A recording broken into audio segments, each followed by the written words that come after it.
कढ़िया, किन्ने पतासे तैयार किए, कोई इतिहास में जिक्र नहीं मिलता। वो पतासे उस पानी में पाए, वो मेरे गुरु ने बाणी का जाप किया, उस बाणी ने पानी को अमृत बना के रख दिता। वो गुरु का सिखा उस बाणी का नियतनेम जो तू जीवन के विच करेगा, मेरे सतगुरु जी की बाणी तेरे जीवन को भी अमृत बना के दुखों का साडे जीवन तो नियतनेम खत्म, बाणी खत्म। जो बाणी साडे जीवन च नहीं तो बाणी का रंग कितों आवे। जो बाणी साडे जीवन के विच भी मैं बेनती करा, फिर सिक्खी साडे जीवन च वधे फुले। अज झात मार के देख लो, परिवारों के विच सुख शांति खत्म हो गई। पुत प्यो के आखे नहीं लगता, पुत प्यो की गल मनण को तैयार नहीं, प्यो वास्ते पाउंदा रहिंदा है, उहदे धीआं पुत उहदियां गल्लां ठुकरा के चले जाते हैं। अज पुत धी पुत अपने मां प्यो की इज्जत नूं दाग लगा रहे हैं। क्यों मां प्यो तो आगी हो गए ने? क्यों नहीं अपने मां प्यो की गल सुनते या मनते? वो भले जो अज का सिख अपने गुरु की गल को टुट गया, गुरु के वचनों को टुट गया है, तो मैं बेनती करा फिर सिख के वचनों के नाल उसकी औलाद किस तरह जुड़ेगी। कभी झात मार के देखी, गुरु कृपा करे साडे घरां चों बाणी खत्म। ऐसे घर भी देखे जे पूरे पूरे घर परिवार के विच एक चीज बाणी नहीं बनता। कितों सुख आवे, कितों गुरु की खुशी रहमत का दीपक साडे घर के अंदर जगे। नितनेम करया करो, पढ़िया करो गुरु की बाणी। आयो सुनन पढ़न कहो बाणी, रज के गुरु की बाणी पढ़ो, रज के गुरु की बाणी की विचार करो, रज के गुरु की बाणी को अपने जीवन का किरदार बना लो। दुनिया की कोई ताकत नहीं तुहाडे जीवन को गुरु नाल जोड़ को रोक सकती। सतगुरु कृपा करन, समा सीमित है, मैं अपने विचार वाले पासे आवां। वो बच्चे हाथ जोड़ के अंदर हुक निकली, अखा चौथरू निकलते पे, सतगुरु दो एक वक्त मैं ते मेरा सारा परिवार जदों बाणी पढ़ते स अरदास करया करते स, सतगुरु साडे घर चरण पा, सतगुरु साडे घर चरण पा। मेरे सतगुरु तू इस रूप के घर के अंदर चरण पावेगा, सानू नहीं सी पता। गुरु जी अपना सिर कटवा के भी अपने सिखां दी अरदासां पूरीआं करदे ने, अपने सिखां दी अरदासां पूरीआं करन वाले सतगुरा, साडी अरदास की लाज रखने वाले सतगुरा, मैं दोवें हाथ जोड़ के तेरे चरणों में अरदास करके एक मंग मंगनी है तेरे को, एक कृपा कर। इस निमाणी बच्ची की झोली में एक दात पा। की दात मंगी कि प्यो का घर फिर दोबारा बन जाए? की दात मंगी कि जो नुकसान होया घर सड़ के वो पूरा हो जाए? नहीं, दात मंगी सतगुरु जिवें तू शहीदी दी है, कृपा कर मेरे जीवन के जो संजोग जुड़े, मेरा विवाह होवे, उस परिवार में रिश्ता जोड़ी जिथे मेरा पति भी शहीद, मेरी कुख चो पैदा होने वाले बच्चे भी शहीद, मेरे पति का पिता भी शहीद, शहीदां के परिवार के मैनू विआवी, ताकि मैं फखर के नाल कह सका आ गुरु के नाल साझ पाउण वालियां दे घर विच मैं आ गया। आप जी पता है उस बच्ची का विवाह किहदे नाल होया? आप अपनी बच्ची को पूछिए ना, 10 बच्ची है किहो जिहा वर चाहुंदी, गुरु कृपा करे खेल इहो जी बन गई। बच्ची ने तो की कहना, बच्ची के मां प्यो को पूछ लीजिए अपनी बच्ची वास्ते किहो जिहा वर चाहुंदे हो? चंगी तगड़ी पार्टी होनी चाहिए, इन्नी जमीन होनी चाहिए, आप होना चाहिए। कदे किसी ने नहीं कहा इन्नी गुरु की सिक्खी कमाई होनी चाहिए उस परिवार में। कदे किसी ने एक गल नहीं मुख रखी उस परिवार के अमृत छकिया है, परिवार ने गुरु नाल साझ होना की पई, किते अनमतियां के पिछे तो नहीं भटकते फिरते। गुरु कृपा करे उस बच्ची का विवाह सिख पंथ की महान शख्सियत जिन्हों का जिक्र अरदास करते हैं आप नहीं ना, भाई साहब भाई मनी सिंह जी के नाल होया जी। वो भाई मनी सिंह जी जिन्हों का बंद बंद कटिया गया। विद्वान लिखते हैं थोड़ा बहुत अग्गा पिछा हो सकता है, 80 के करीब उस परिवार के विचों शहीद हुए हैं। गुरु कृपा करे, गुरु बख्शिश करे, कहते सिक्खी ना खाएगा। ਤੇ ਦਾਵਾ ਸਾਡੇ ਕੋਲ ਵਿਖਾਵਾ ਬੜਾ ਹੈ, ਅਸੀਂ ਗੁਰੂ ਦੇ ਸਿੱਖ ਹਾਂ, ਗੁਰੂ ਦੇ ਸਿੱਖ ਹਾਂ। ਕਿਤੇ ਜੀਵਨ ਵਿੱਚ ਝਾਤ ਮਾਰ ਕੇ ਦੇਖੀਏ, ਦੀਵਾ ਲੈ ਕੇ ਵੀ ਦੇਖ ਹੋਈਏ ਨਾ, ਜੀਵਨ ਦੇ ਵਿੱਚੋਂ ਸਿੱਖੀ ਨਹੀਂ ਦਿਸਦੀ ਕਿਤੇ। ਗੁਰੂ ਕਿਰਪਾ ਕਰੇ, ਸਮਾਂ ਸੀਮਤ, ਮੈਂ ਆਪਣੇ ਵਿਚਾਰ ਵਾਲੇ ਪਾਸੇ ਨੂੰ ਆਵਾਂ। ਜੋ ਆਪ ਜੀ ਨਾਲ ਨੁਕਤਾ ਸਾਂਝਾ ਕਰ ਰਿਹਾ ਸੀ, ਸਿੱਖ ਦਾ ਜਨਮ ਸਤਿਗੁਰੂ ਦੀ ਬਾਣੀ ਦੇ ਵਿੱਚ ਹੁੰਦਾ ਹੈ। ਸਿੱਖ ਨੂੰ ਦੁਨੀਆ ਦੀ ਮਾਂ ਕਦੇ ਨਹੀਂ ਪੈਦਾ ਕਰ ਸਕਦਾ। ਸਿੱਖ ਗੁਰੂ ਦੀ ਬਾਣੀ ਦੀ ਕੁੱਖ ਚ ਪੈਦਾ ਹੁੰਦਾ ਹੈ, ਗੁਰੂ ਦੀ ਬਾਣੀ ਦੀ ਗੋਦ ਵਿੱਚ ਉਹਦਾ ਜੀਵਨ ਪਲਦਾ ਹੈ, ਗੁਰੂ ਦੇ ਹੁਕਮ ਦੇ ਮੁਤਾਬਕ ਸੰਸਾਰ ਤੋਂ ਕੂਚ ਕਰ ਜਾਂਦਾ ਹੈ। ਆਹ ਸਿੱਖ ਦੀ ਪਰਿਭਾਸ਼ਾ ਹੈ। ਅਸੀਂ ਅਦਾਲਤ ਵਿੱਚ ਧੱਕੇ ਖਾਂਦੇ ਪਏ, ਦੱਸੋ ਜੀ ਸਿੱਖ ਦੀ ਪਰਿਭਾਸ਼ਾ ਉਹ ਕੀ ਦੱਸਣਗੇ? ਸਿੱਖ ਦੀ ਪਰਿਭਾਸ਼ਾ ਕੀ? ਜਿਹੜੇ ਸਿੱਖਾਂ ਨੂੰ ਕਰਮ ਕਰਨਾ ਕਰਦੇ, ਸਿੱਖ ਦੀ ਪਰਿਭਾਸ਼ਾ ਕੀ? ਪੁੱਛੋ ਗੁਰੂ ਗੁਰੂ ਜੀ ਕਿਰਪਾ ਕਰਕੇ ਦੱਸੋ ਨਾ ਸਿੱਖ ਦੀ ਪਰਿਭਾਸ਼ਾ ਕੀ? ਗੁਰੂ ਦੱਸਦਾ ਸਿੱਖ ਦੀ ਪਰਿਭਾਸ਼ਾ ਹੈ ਉਹ ਜਿਸ ਸਿੱਖ ਦਾ ਮਾਂ ਵੀ ਉਹਦਾ ਗੁਰੂ ਤੇ ਪਿਓ ਵੀ ਉਹਦਾ ਗੁਰੂ ਹੈ। ਗੁਰੂ ਕਿਰਪਾ ਕਰੇ, ਗੁਰੂ ਤੋਂ ਬਿਨਾਂ ਸਿੱਖ ਦਾ ਵਜੂਦ, ਸਿੱਖ ਦੀ ਹੋਂਦ, ਸਿੱਖ ਹੈ ਹੀ ਨਹੀਂ ਗੁਰੂ ਤੋਂ ਬਿਨਾਂ। ਇਸੇ ਲਈ ਹਜ਼ੂਰ ਜੀ ਕਹਿੰਦੇ ਗੁਰੂ ਬਿਨਾਂ ਮੈਂ ਨਾ ਹੀ ਹੋਰ। ਮੈਂ ਆਹ ਬੋਲ ਕਹਿ ਗਿਆ ਅੱਤ ਕਥਨੀ ਨਹੀਂ ਹੈ। ਉਹ ਸਿੱਖ ਜਿਉਂਦਾ ਵੀ ਗੁਰੂ ਦੀ ਖਾਤਰ, ਸਿੱਖ ਖਾਂਦਾ ਵੀ ਗੁਰੂ ਦੀ ਖਾਤਰ, ਸਿੱਖ ਮਰਦਾ ਵੀ ਗੁਰੂ ਦੀ ਖਾਤਰ। ਸਿੱਖ ਦੀ ਪਰਿਭਾਸ਼ਾ। ਗੁਰੂ ਕਿਰਪਾ ਕਰੇ ਸਾਡੇ ਜੀਵਨ ਦੇ ਵਿੱਚ ਤਿੰਨੇ ਰੰਗ ਹੈ। ਭਾਈ ਗੁਰੂ ਜੀ ਪਤਾ ਲੱਗਿਆ ਧੰਨ ਧੰਨ ਗੁਰੂ ਹਰਗੋਬਿੰਦ ਸਾਹਿਬ ਜੀ ਗੁਰੂ ਸਾਹਿਬ ਮਹਾਰਾਜ ਦੇ ਇਲਾਕੇ ਚ ਆਏ, ਵਿਚਾਰ ਕੀਤੀ ਮਨਾ, ਕਿਰਤ ਕਰਕੇ ਪ੍ਰਸ਼ਾਦਾ ਛਕਦਾ ਹੈ। ਗੁਰੂ ਸਾਹਿਬ ਜੀ ਦੇ ਦਰਸ਼ਨ ਕਰਨ ਵਾਸਤੇ ਜਾਇਆ ਨਹੀਂ ਜਾਂਦਾ। ਅੱਜ ਗੁਰੂ ਸਾਡੇ ਇਲਾਕੇ ਚ ਆਇਆ ਹੈ, ਕਿੰਨਾ ਚੰਗਾ ਹੋਵੇ ਗੁਰੂ ਸਾਹਿਬਾਂ ਦੇ ਦਰਸ਼ਨ ਕਰ ਆਈਏ। ਭਾਈ ਗੁਰੂ ਜੀ ਗੁਰੂ ਹਰਗੋਬਿੰਦ ਸਾਹਿਬ ਜੀ ਦੇ ਦਰਸ਼ਨ ਕਰਨ ਵਾਸਤੇ ਚੱਲ ਪਏ। ਭਾਈ ਸਾਹਿਬ ਜੀ ਲਿਖਦੇ ਨੇ, ਭਾਈ ਸਾਹਿਬ ਦਾ ਇੱਕ ਬੱਚਾ ਸੀ, ਜਵਾਨੀ ਦੇ ਕਦਮ ਧਰਿਆ, ਬੱਚੇ ਨੇ ਇੱਕੋ ਇੱਕ ਬੱਚਾ। ਉਸ ਬੱਚੇ ਨੂੰ ਉਂਗਲੀ ਲਾਇਆ, ਬੱਚੇ ਨੂੰ ਨਾਲ ਲਿਆ ਕੇ ਸਤਿਗੁਰੂ ਜੀ ਦੇ ਦਰਸ਼ਨ ਕਰਨ ਚੱਲ ਪਏ। ਜਦੋਂ ਪਹੁੰਚੇ ਨਾ ਗੁਰੂ ਸਾਹਿਬ ਮਹਾਰਾਜ, ਇੱਧਰੋਂ ਦੁਸ਼ਮਣ ਨੇ ਹਮਲਾ ਕਰ ਦਿੱਤਾ, ਲੱਲਾ ਬੇਗ ਦੀ ਫੌਜ ਨੇ। ਸਤਿਗੁਰੂ ਜੀ ਵੱਲ ਨਹੀਂ ਪਿਓ ਪੁੱਤਰ ਗਏ। ਭਾਈ ਸਾਹਿਬ ਜੀ ਆਪਣੇ ਬੱਚੇ ਨੂੰ ਕਹਿਣ ਲੱਗੇ, ਬੱਚਿਆ ਸਿੱਖ ਦਾ ਜੀਵਨ ਕਿਤੇ ਗੁਰੂ ਦੇ ਲੇਖੇ ਲੱਗ ਜਾਵੇ ਨਾ, ਇਸ ਤੋਂ ਵੱਡੀ ਗੁਰੂ ਦੀ ਬਖਸ਼ਿਸ਼ ਤੇ ਰਹਿਮਤ ਕੋਈ ਨਹੀਂ। ਸਿੱਖ ਗੁਰੂ ਦੀ ਖਾਤਰ ਕਿਤੇ ਸ਼ਹੀਦੀ ਪਾ ਦੇ ਨਾ, ਇਸ ਤੋਂ ਵੱਡੀ ਕੋਈ ਬਖਸ਼ਿਸ਼ ਰਹਿਮਤ ਨਹੀਂ। ਪੁੱਤਰਾ ਮੈਦਾਨ ਦੇ ਜੰਗ ਦੇ ਵਿੱਚ ਜੂਝ ਸ਼ਹੀਦ ਹੋ ਜਾਏਗਾ, ਮੈਨੂੰ ਖੁਸ਼ੀ ਹੋਵੇ ਕਿ ਗੁਰੂ ਦੇ ਚਰਨਾਂ ਦੇ ਵਿੱਚ ਦਾਤ ਕਬੂਲ ਪੈ ਗਈ ਹੈ। ਵੇਖੀ ਤੇ ਪਿੱਠ ਦਿਖਾ ਕੇ ਨਾ ਦੋ। ਗੁਰੂ ਕਿਰਪਾ ਕਰੇ, ਗੁਰੂ ਬਖਸ਼ਿਸ਼ ਕਰੇ, ਕਿਤੇ ਸਵਾਬ ਕੋਲ ਮਿਲ ਜੇ ਨਾ ਸਾਨੂੰ ਜੀਵਨ ਦੇ ਵਿੱਚ ਗੁਰੂ ਦੀ ਖਾਤਰ ਬਹੁਤ ਵਾਰ ਹੁੰਦਾ, ਉਦੋਂ ਪਤਾ ਲੱਗੇ ਸਾਡਾ ਜੀਵਨ ਕਿੱਥੇ ਦਾਵਾ ਤੇ ਵਿਖਾਵਾ ਹੈ। 1984 ਦੇ ਵਿੱਚ ਸਿੱਖ ਕਤਲੇਆਮ ਹੋਏ। 2 ਸਾਲ ਪਹਿਲਾਂ ਇਹਨਾਂ ਦਿਨਾਂ ਦੇ ਵਿੱਚ ਜਦੋਂ ਸਿੱਖ ਕਤਲੇਆਮ ਹੋਈ ਨਾ, ਬੰਗਲਾ ਸਾਹਿਬ ਮੈਂ ਕਥਾ ਕਰ ਰਿਹਾ ਸੀ ਤੇ ਕਥਾ ਦਾ ਪ੍ਰਕਰਮ ਸੀ ਭਰੂਣ ਹੱਤਿਆ ਦੇ ਨਾਲ ਸੰਬੰਧਿਤ, ਕਿ ਧੀਆਂ ਦੇ ਉੱਤੇ ਜ਼ੁਲਮ ਕਰਨ ਵਾਲੇ, ਧੀਆਂ ਨੂੰ ਖਤਮ ਕਰਨ ਵਾਲੇ ਗੁਰੂ ਨਾਨਕ ਦੇ ਦਰ ਤੇ ਕੋਈ ਪਿਆਰੇ। ਜਦੋਂ ਮੈਂ ਕਥਾ ਕਰਕੇ ਹਟਿਆ ਨਾ, ਕੁਝ ਸਮੇਂ ਬਾਅਦ ਇੱਕ ਮਾਤਾ ਦਾ ਫੋਨ ਆਇਆ, ਕਹਿਣ ਲੱਗੀ ਗਿਆਨੀ ਜੀ ਤੁਸੀਂ ਕਹਿੰਦੇ ਹੋ ਕਿ ਬੱਚੀ ਦੇ ਕਤਲ ਕਰਨ ਵਾਲੇ ਨੂੰ ਕੋਈ ਥਾਂ ਨਹੀਂ ਗੁਰੂ ਨਾਨਕ ਦੇ ਦਰ ਤੇ। ਮੈਂ ਕਿਹਾ ਹਾਂ ਮਾਂ, ਇਹ ਸਿਧਾਂਤ ਹੈ, ਨਹੀਂ ਥਾਂ। ਕਹਿਣ ਲੱਗੀ ਮੈਂ ਤੁਹਾਨੂੰ ਮਿਲ ਕੇ ਇੱਕ ਸਵਾਲ ਦਾ ਜਵਾਬ। ਮੈਂ ਕਿਹਾ ਮਾਤਾ ਜੀ ਮੈਂ ਰਕਾਬਗੰਜ ਸਾਹਿਬ ਗਿਆ ਵਾਂ, ਆ ਜਾਓ। ਉਸ ਮਾਤਾ ਨੇ ਇੱਕ ਸਵਾਲ ਕੀਤਾ, 2 ਸਾਲ ਹੋ ਗਏ ਮੈਨੂੰ ਅਜੇ ਤੱਕ ਉਹਦਾ ਜਵਾਬ ਨਹੀਂ ਲੱਗਾ। ਉਹ ਕਹਿਣ ਲੱਗੀ ਭਾਈ ਸਾਹਿਬ ਜੀ ਧੀ ਦਾ ਕਤਲ ਕਰਨ ਵਾਲੇ ਨੂੰ ਕਿਤੇ ਥਾਂ ਨਹੀਂ, ਢੋਈ ਨਹੀਂ ਗੁਰੂ ਨਾਨਕ ਦੇ ਦਰ ਤੇ।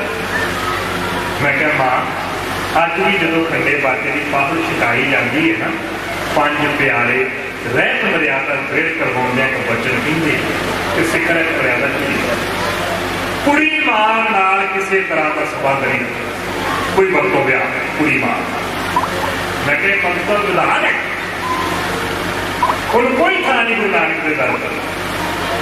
ਕਹਿਣ ਲੱਗੀ ਫਿਰ ਭਾਈ ਸਾਹਿਬ ਜੀ ਇੱਕ ਸਵਾਲ ਦਾ ਜਵਾਬ ਦਿਓ। ਕਹਿਣ ਲੱਗੀ ਜਦੋਂ 83 ਵਿੱਚ ਕਤਲੇਆਮ ਸ਼ੁਰੂ ਹੋਏ ਨਾ, ਸਾਡੇ ਘਰ ਦੇ ਵਿਹੜੇ ਦੇ ਵਿੱਚ ਮੇਰੀਆਂ ਅੱਖਾਂ ਦੇ ਸਾਹਮਣੇ ਮੇਰੇ ਸਹੁਰੇ ਦੇ ਘਰ ਦੇ ਵਿੱਚ ਪੈਰ ਪਾ ਕੇ ਜਿੰਦੇ ਨੂੰ ਅੱਗ ਲੱਗ ਗਈ। मेरी अखां के सामने वेच तड़फदा रहा सड़िया।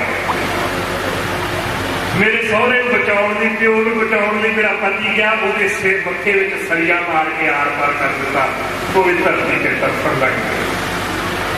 प्यो को तड़फदा देख के मेरा बच्चा दौड़ के गया अपने प्यो के कोल जावा, मेरे बच्चे को पकड़ के जिहड़ी अग दे विच मेरा सहुरा सरदा पिया सी, मेरे बच्चे को मेरी अखां के सामने जिउंदे को अग दे विच। भाई साहब जी मेरिया 3 जवान धीआं, एक मेरी धी बच्ची 2-3 महीनों की सी। मेरिया 3 जवान बच्चियां, जिन्होंने खंडे बाटे की पावर छकी अमृत धारी बच्चियां। मैं सोचा इन्होंने जालमां ने ये अमृत छकिया होया बच्चियां ने, गुरु दियां बच्चियां ने, इन्होंने जालमां ने इस्ता रोड़ देनियां बच्चियां दी। मैं इन्होंने बच्चियां ने इज्जत बचा ला, धर्म बचा ला। कह लगे भाई साहब जी मैं घर के अंदर ना एक पूजे के कोने च समान के पिछे सारिया बच्चियों को लैके छोड़ गए। उन्होंने पापियों को पता से घर च बच्चियां नहीं, वो लभन लग पे, तलाशी कर लग पे। घर लभद्या उस कोने वाल आ गए जिथे ये अपने बच्चियों को लैके बैठी हुई थी मां जाके। उस मां का दिल झाड़ना होगा की नीति हो। जो समान इधर उधर सुनना शुरू कर दिता ना, जो उन्होंने अगे पिया सी खड़ाक होया, जी 2-3 महीने की बच्ची गोदी के विच अखां खुल गई, जाग आ गई। हुण उन्होंने बेचारी को की पता कि मेरी मां किहड़े चक्कर च पई है, किहड़ी विपता दे विच मेरियां भैणां इत्थे फसियां ने। वो कह लगी भाई साहब जी मैं महसूस किया बच्ची उठ पई है, खड़ाक हो रहा है, बच्ची रोवेगी। उन्होंने पापियां को पता लग जाएगा सी इत्थे बैठियां। भाई साहब जी मैं अपनी धीआं दी इज्जत बचाउण दे लई गोदी दे विच 2-3 महीने की बच्ची का गल घुट के मार दिता। मैनूं गुरु नानक के घरों धक्के वजने ने, मैनूं गुरु नानक के घर कोई थां नहीं। सत करके जावे मेरियां भुब्बां निकल गईयां जदों माता ने गल दसी। मैं कहा मां मैनूं नहीं पता मेरे पंथ का तेरे विच की फैसला होवेगा, पंथ के विद्वानां का की फैसला मैनूं नहीं पता, पर मां मेरी आत्मा है कहीं भी तू धी दी कातल नहीं। जिवें गुरु गोबिंद सिंह ने सिख कौम की खातर पुत वारे ने, तू गुरु गोबिंद सिंह दी धीआं की खातर अपनी धी की कुर्बानी दी। इहनूं कहंदे सिक्खी, इहनूं कहंदे ना सिक्खी की कदर जानदा है। जिन्हों पता है खंडे बाटे की पावर की कदर की, जिन्हों पता है गुरु के बख्शे हुए सिक्खी धर्म की कदर की, जिन्हों पता है मेरे गुरु की कदर की। गुरु कृपा करे और जेडे थां थां ते अपना किरदार गवाई बैठे ने, उन्होंने की पता है सिख की कदर की, सिख धर्म की कदर की। गुरु कृपा करे फिर दोहरावा, सिख जीवता भी गुरु की खातर जे, सिख खांदा भी गुरु की खातर, सिख मरदा भी गुरु की खातर है। आ सिख की तमाशा। भाई गुरु जी कहने लगे बच्चिया मैदाने जंग में जा झूठ जे किते शहीदियां पा गए ना तो याद रखी सिख किते गुरु के लेखे लग जाए तो वड्डी गुरु की बख्शिश करनी। उस बच्चे ने कमर कसा किया मैदाने जंग में चल गया। पिता देखता पिया है, गुरु साहब ने दर्शन कर नहीं गए। जंग लड़द्या लड़द्या बच्चे के मथे के विच गोली वज गई, बच्चा शहीद हो गया। एक बच्चा से भाई देखा पुत्र शहीद हो गया, आप कमर कसा किया मैदाने जंग में चल गया। जंग लड़द्या लड़द्या छाती में 2 गोलियां वज गई। धरती से डिगन लगिया वैरी ने तलवार का फट मूँह से मार दिता, गोल झुके धरती से। जो जंग समाप्त हुई, मुगलैया फौज मारी गई, बची दौड़ गई। गुरु हरगोबिंद साहब सच्चे पातशाह जी आप मैदान च आए। जेडे शहीद हो चुके सी गुरसिख, गुरु जी ने हथी संस्कार, जेडे जख्मी हो चुके सी हथी संभाल शुरू की। गुरु साहब जी जख्मियों की संभाल करदे ना भाई गुरु जी के कोल आके बैठे। गुरु जी ने भाई साहब का सिर चकिया गोदी में रख लिया, मुखड़ा साफ किया, पानी का छट्टा मूँह से दिता, सुरत आई पानी का बूंदा, कितनी बेहोशी हो, पानी का छट्टा दे के सुरत आ गई। अखा खुलिया, भाई गुरु जी ने की तकिया, गुरु हरगोबिंद साहब जी बैठे ने, गुरु साहब जी की गोद में मेरा सिर पे। गुरु हरगोबिंद साहब जी कहने लगे हो भाई गुरु नाल कितना प्यार, गुरु की खातर अपना पुत्र शहीद करवा रहे। गुरु नाल इतना प्यार, गुरु की खातर आप मौत के नाल जूझदा पिया। तो गुरु नाल प्यार करने वाले सिखा, मेरा जी करता है अपने अंदर की कोई गल मेरे नाल अज साझी कर। गल साझी का अर्थ होंदा तेरी कोई तमन्ना, कोई मंग हो। जब इन्नी गल कही ना, भाई साहब जी लिखते हैं, भाई गुरु जी ने हाथ जोड़ के कह लगे, सतगुरु सिख का सिर गुरु की गोद में होवे, इस तो वड्डी कोई होर शै है?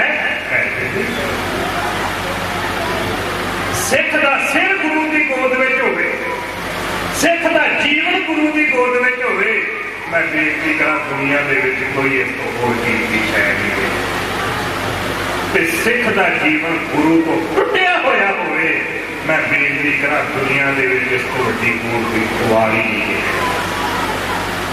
हजूर जी कहते होंदा है प्रत्यक्ष गुरु जो बिछड़े तिनको दर ढोई नहीं। गुरु प्रत्यक्ष है जिन्हों के जीवन कटे हुए ने, याद रखो ना किसी दर से ढोई नसीब नहीं, जो भटकते ही भटकते। हजूर जी कहते सतगुर साहिब छड्ड के, गुरु का दर छड्ड के मनमुख होए बंदे का बंदा। मनमुख की गल करते बड़े प्यारे वचन, मनमुख दुख का खेत है, दुख बीजे दुख खाए, दुख विच जन्मे दुख मरे, दुखे दुख विहाए। मनमुख का जीवन, मनमुख की करनी कि दुखों की फसल है, दुखों का कीट खेत है जीवन के सिवाय दुखों तो दुख मिल रहे हैं। गुरु कृपा करे कि सानू समझ आ जाए है। विचार को आप समाप्ति वाले पास भी लेके आना है। गरीब नवाज सतगुरु जी को भाई गुरु जी कह लगे, सतगुरु सिख का सिर गुरु की गोद में जो देखो कोई कीमती शह है तो दीजिए। गुरु हरगोबिंद साहब जी कह लगे, भाई गुरु देखो कीमती कोई शह सिख का सिर गुरु की गोद में होवे ना, इस तो होर कोई कीमती शह नहीं। पर भाई गुरु तेरे वर्गा को सिख होवे, तेरे वांग गुरु नाल प्यार करने वाला होवे, तेरे वांग गुरु की खातर अपने पुत्र तक कुर्बान करने वाला होवे, आप मौत के मुंह दे विच पिया होवे गुरु की खातर, वो किते सिख अपने अंदर की गल गुरु नाल साझी करे, इस तो वड्डी गुरु दे दिल खुशी कोई नहीं। तो तैनूं तेरे गुरु की खुशी का वास्ता कोई गल ते साझी कर। जब इन्नी गल कही तो भाई साहब जी के हक जोड़, भाई साहब जी कह लगे, सतगुरु जे ये गल है ना, एक वचन दे। गुरु हरगोबिंद साहब जी कह लगे की, कह लगा सतगुरु अज जख्मी हाँ, मेरा सिर गुरु की गोद में है, वचन दे दो जिस दिन किसी मेरा आखिरी श्वास निकले उस दिन भी मेरा सिर गुरु की गोद में हो। मैं बेनती कर सिख जिंदा भी गुरु की खातर दे, सिख मरदा भी गुरु की खातर है। सिख गुरु तो पासे जाता है। कह लगा सतगुरु एक वचन दे के देना है, अज जख्मी हाँ सिर गुरु की गोद में है, जिस दिन आखिरी श्वास निकले मेरा सिर गुरु की गोद में हो। असी गुरु को जीवन मंगते हैं शरीर का, असी गुरु को दुनिया के पदार्थ मंगते हैं, शरीरक सुख मंगते हैं, तो गुरु के नाल गुरु को वो मौत मंगते हैं जी मौत की बंदगी बन के गुरु के नाल जोड़ते हैं। जब इन्नी गल कही तो गुरु हरगोबिंद साहब जी कह लगे, भाई गुरु तो शरीर का की भरोसा, की पता तेरे तो पहला आ शरीर भी खत्म हो जाता है। नाशवान जी चीज है उसकी हों से कदे वादा किया जा सकता है। जे तेरे शरीर तो पहला मेरा शरीर खत्म हो गया फिर तो सिख बड़ा महान सी, बड़ी उच्ची सोच वाला सी। गुरु कृपा करे कि साडी भी सोच उच्ची होवे। वो गुस्से कहने लगा हाथ जोड़ के, सतगुरु जे खत्म होगा तो तुम्हारा शरीर ही खत्म होगा ना, गुरु में तो खत्म नहीं ना होगा। गुरु जी मैनू शरीर नाल मतलब नहीं, मैनू मेरे गुरु नाल मतलब है। जो आखिरी श्वास निकले मेरा सिर मेरे गुरु की गोद में। भाई साहब जी लिखते हैं, भाई गुरु हरगोबिंद साहब जी ने भाई गुरु जी को पुट के छाती नाल ला रहा, वो भाई गुरु तेन समझ आ गई है गुरु शरीर भी होंदा, गुरु जो मैं कई बार कहना सतगुरु झात मार के देख सानू अजे तक समझ नहीं इस गल। गुरु कृपा करे, गुरु बख्शिश करे। जो मैं आप दुनिया के अंदर एक एहसास दिलाने की कोशिश कर रहा कि सिख का संबंध गुरु के नाल है। गुरु तो बिना सिख का कोई वजूद नहीं, कोई सिख जिंदा भी गुरु की खातर, सिख मरदा भी गुरु की खातर। सिख वक्त की एक बड़ी महान शख्सियत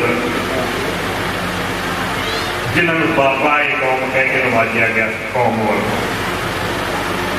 सिख पंथ की महान शख्सियत बाबा जरनैल सिंह। एक विद्वान के गुरु उन्होंने एक जीवन की घटना सुनी, मेरी अखा च पानी आ गुरसिख का जीवन।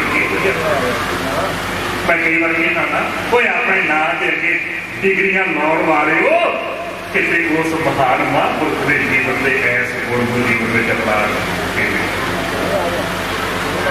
कहते किसी गुरमत समागम उतों के प्रबंधकों ने बेनती की कि बाबा जी तुम भी आओ। कीर्तन चल रहा सी, गुरु की हजूरी में इकट्ठ बैठा होया सी, इकट्ठ बहुत ज्यादा सी। सबको पता सी अज बाबा जरनैल सिंह जी होरां ने आउणा है, वचन सुनांगे उन्होंने कथा दे। संगत बैठी हुई है, जुड़ी हुई है संगत, पिता बढ़िया होया है। इधरों बाबा जी दी गड्डियां जिहड़ियां सी वो भी उत्थे पहुंच गई। बाबा जी गड्डी उतर के उधर को तुरे ना, प्रबंधक 15-20 प्रबंधक पता लग गया कि बाबा जरनैल सिंह जी आ गए ने। वो उठे अगों सत्कार नाल लैन वास्ते चल, जिवें कोई चौधेदार आ गए ना आपां तुर पैने कि सत्कार नाल लैके आइए। वो प्रबंधक सत्कार नाल लैन वास्ते चल पे। मैं बेनती करा अजकल के प्रबंधक भी कि इस गाथा को जीवन के विच लै गया। जब बाबा जी के पैर साफ करके अंदर आना सी ना, उत्थे लगे पैर साफ करना। वो प्रबंधक चले गए, जाके उन्हें फतेह बुलाई। तो बाबा जरनैल सिंह जी खड़े होके कहने लगे कि तुसीं किधर आए जी? कहने लगे कि तुहानूं लैण आए हैं। महापुरुष कहने लगे तुसीं मुड़ जिओ कि मैं मुड़ा। वो सारे प्रबंधक एक दूसरे का मूँह देखे की गल कहने लगे बाबा जी असीं समझे नहीं, असीं तो तुहानूं लैण आए, तुसीं क्यों मुड़ो? कहने लगे फिर तुसीं मुड़ो। कहने लगे कारण की बाबा दसो तो सही। कहने लगे मैं तो ठेठ पंजाबी जानदा ते दो टुक गल की है, तुसीं मुड़दे हो कि मैं मुड़ा? कहने लगे बाबा जी पहला सानूं समझाओ तो सही मतलब की? कहने लगे मैनूं लैण वास्ते आए ना सत्कार दे नाल। कहने लगे हाँ। कहने लगे जिस गुरु की हजूरी दे विच बैठे सी वो वड्डा कि मैं, जिस गुरु नूं छड्ड के मैनूं लैण वास्ते आ रहे हो वो वड्डा कि मैं? कहने लगे जी गुरु वड्डा है। कहते जे गुरु वड्डा तो गुरु नूं छड्ड के मेरे वाले क्यों आए? जे मैं एडी दूरों आ सकदा ना, आ 2 कदम गुरु की हजूरी विच जाण लग्या मैनूं कोई खतरा नहीं। जाओ जाके मत्था टेक के अपनी जगह पे बैठो, मैं आपे आके मत्था टेक के बैठ जावांगा। इहनूं कहंदे जे सिੱਖੀ, इहनूं कहंदे जिहदे जीवन दे विच सिੱਖੀ, और जिहड़ा जिउंदा भी गुरु की खातर, जिहड़ा खाता भी गुरु की खातर, जिहड़ा मरदा भी गुरु की खातर। गुरु कृपा करे असीं सोचते शायद उन्होंने समझ आई है जिहड़े गुरु के शरीर बन के बैठ जाते। गुरु रहमत करे, गुरु बख्शिश करे। सिख का किरदार अज महान गुरसिखां की याद में जुड़ बैठे हैं। जिहो जे जीवन वाले गुरसिखां की गल करते मेरे सतगुरां दे बोल आउंदे ने, गुरसिखां की हर धूड़ देहे हम पापी भी गत बन। मैं एक गुरसिख के जीवन की तस्वीर बयान करांगा जिहड़ी भाई साहब भाई गुरदास जी ने अपनी रचना के लिखी। गुरु कृपा करे आप अपने जीवन में झात मारनी है, साडे जीवन की तस्वीर ही ये है। भाई साहब जी कहते मेरा जी करता गुरसिख तो सदके जावां, मेरा जी करता गुरसिख तो बलहार जावां, मेरा जी करता गुरसिख तो कुर्बान होवां। पुछिए भाई गुरदास जी किहड़े गुरसिख तो कुर्बान होना चाहुंदे? किहड़े गुरसिख तो सदके जाण नूं तुहाडा चित करदा है? भाई साहब जी कहते आओ दुनिया के लोगों मैं तुहानूं दसां किहड़े गुरसिख तो कुर्बान होना चाहुंदा। भाई साहब जी दे बोल हाँ देस ढोल घुमाया उस गुरसिख तो सदके, उस गुरसिख तो कुर्बान। गुरमत हृदय गरीबी आवे जिहदे हिरदे दे विच गुरु की मत वरतदी, जिहड़ा अपनी मर्जी नाल नहीं, जिहड़ा अपनी मनौत के पिछे नहीं, ਜਿਹੜਾ ਆਪਣੀ ਮਰਜ਼ੀ ਦੀਆਂ ਮਰਿਆਦਾਵਾਂ ਦੇ ਪਿੱਛੇ ਨਹੀਂ ਗੁਰੂ ਦੀ ਮੱਤ ਦੇ ਨਾਲ ਚੱਲਦਾ ਹੈ, ਜਿਹਦੇ ਜੀਵਨ ਦੇ ਵਿੱਚ ਗੁਰੂ ਦੀ ਬਾਣੀ, ਜਿਹਦੇ ਜੀਵਨ ਵਿੱਚ ਗੁਰੂ ਦੀ ਬਾਣੀ ਦਾ ਸਿਧਾਂਤ ਵਰਤਦਾ ਹੈ, ਜਿਹਦੇ ਜੀਵਨ ਦੇ ਵਿੱਚ ਗਰੀਬੀ ਨਿਮਰਤਾ ਵਰਤਦੀ ਹੈ। ਭਾਈ ਗੁਰਦਾਸ ਜੀ ਨੇ ਮੇਰਾ ਜੀ ਕਰਦਾ ਉਸ ਗੁਰਸਿੱਖ ਤੋਂ ਸੁਣ ਕੇ ਸਾਡੇ ਤੇ ਕਹਿੰਦੇ ਝਾਤ ਮਾਰ ਕੇ ਦੇਖੋ ਨਿਮਰਤਾ ਲੱਭਦੀ।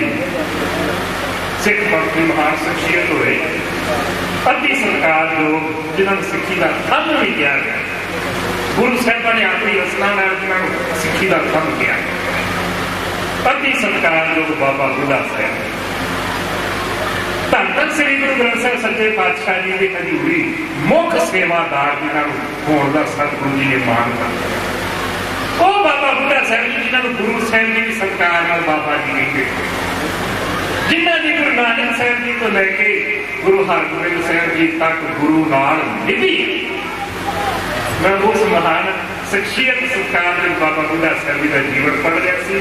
ਉਹਨਾਂ ਦੇ ਜੀਵਨ ਦਾ ਜਦੋਂ ਅੰਤਲੇ ਸਮੇਂ ਦਾ ਪ੍ਰਸੰਗ ਪੜ੍ਹਿਆ ਨਾ, ਸੱਤ ਕਰਕੇ ਜਦ ਮੈਂ ਕਈ ਦਿਨ ਜਦੋਂ ਚੇਤਾ ਆਉਂਦਾ ਸੀ ਉਸ ਗੱਲ ਬਾਰੇ ਬੋਲਦਾ ਰਿਹਾ, ਇੱਕੋ ਹੱਥ ਜੋੜ ਕੇ ਕਹਿੰਦਾ ਸੀ, ਗੁਰੂ ਜੀ ਕਿਰਪਾ ਕਰੋ ਕਿ ਵਿਆਹ ਕਿਰਦਾਰ ਮੇਰੇ ਦੀ ਹੁੰਦੀ ਆ, ਗੁਰੂ ਜੀ ਕਿਰਪਾ ਕਰੋ ਕਿ ਅੰਦਰ ਦਾ ਰੰਗ ਮੇਰੇ ਜੀਵਨ ਚ ਵੀ ਆ ਗਿਆ।